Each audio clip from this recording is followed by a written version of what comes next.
Hey there, I'm Dr. Andrea Moore with The Better Way MD, and I'm here today with you for week 9 of A Better Way MD TV because I'm on a 60-week mission to help you lose weight permanently. And this week holds a special place in my heart. And that's because I'm going to be talking to you all about menopause. And while my primary focus is generally on weight loss, I have a special passion for women who are perimenopausal or menopausal. Now, let's talk about menopause. And whenever I say that word, I flash back to the 80s, back in high school, when the Men All Pause song came out. And the opening lyrics are something like, I had my Kenneth Cole shoes on and my Gianni Versace blue leather suit. I don't know about you guys, but I knew in high school that I wanted one of those blue leather suits. Now, I will admit that I have never had a blue leather suit, nor have I owned anything by Versace, but it was still fun, and that song still cracks me up, and I still think about it every time I say menopause, which as an OBGYN, I say a whole lot. But let's get started. I want to tell you what I know about menopause and weight gain. Now, with menopause, unfortunately, comes weight gain.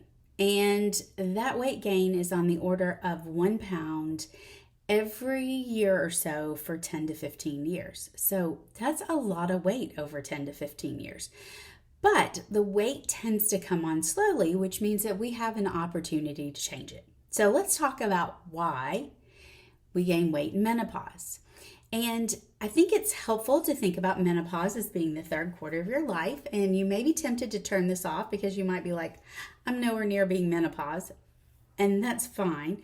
But you will get there and you will find that there isn't a whole lot of information out there for you to look for. So I suggest you listen and you might learn something. Anyway, there are 3 periods of time in our life as women where we are a little bit insulin resistant, and that's puberty at the onset of our reproductive life, pregnancy when we are in the throes of reproduction, and menopause when we are transitioning out of the reproductive cycle of life. So with the insulin resistance, as I've talked to you a lot about, it causes us to gain weight because it requires more insulin to keep your blood sugar stable, and insulin is our fat storage hormone. So we tend to gain weight the more insulin resistant we are. And unfortunately, the more weight we gain, the more insulin resistant we get. Now, puberty and pregnancy are self-limited. Menopause, though, is for the rest of your life. So what can we do? Well, first of all, let's talk about what menopause is. Menopause is basically the cessation of menses, and we define it as a period of time of over 12 months. Perimenopause is that period right before that time and during that 12 months, and that can last up to 10 years. So that's a long portion of our life. But it also gives us the ability to do something about the weight gain.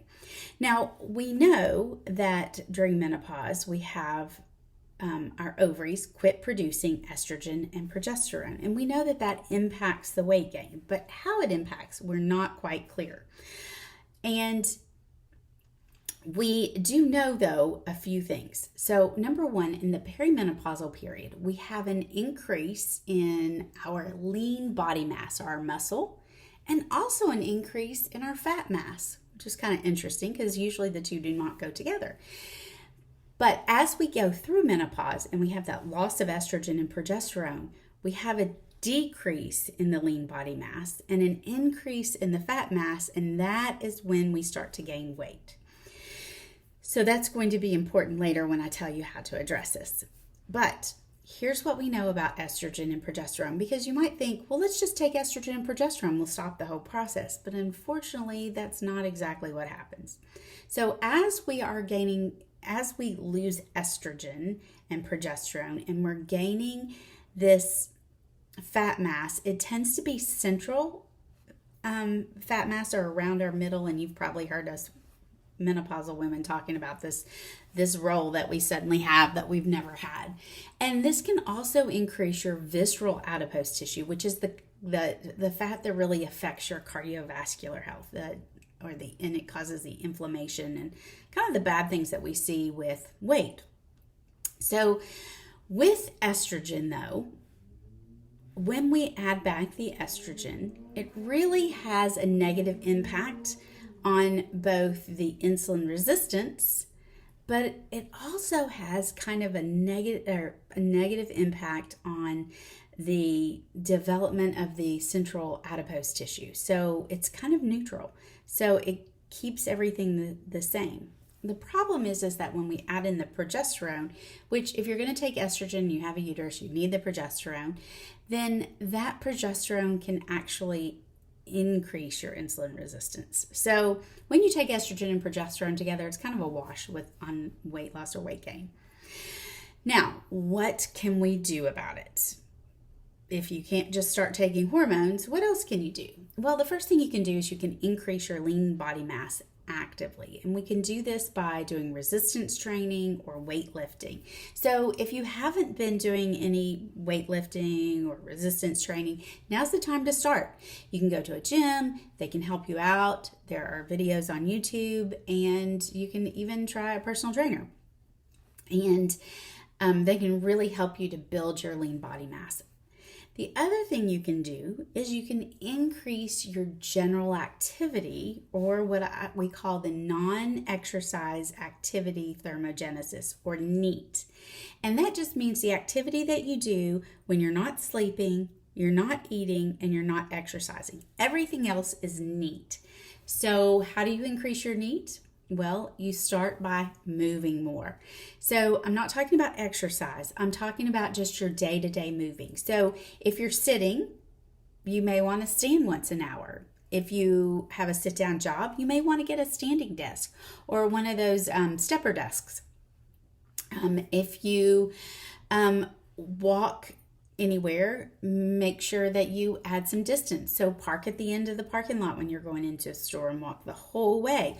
Or if you're going to the mall, do a whole lap around the mall before you actually go shopping.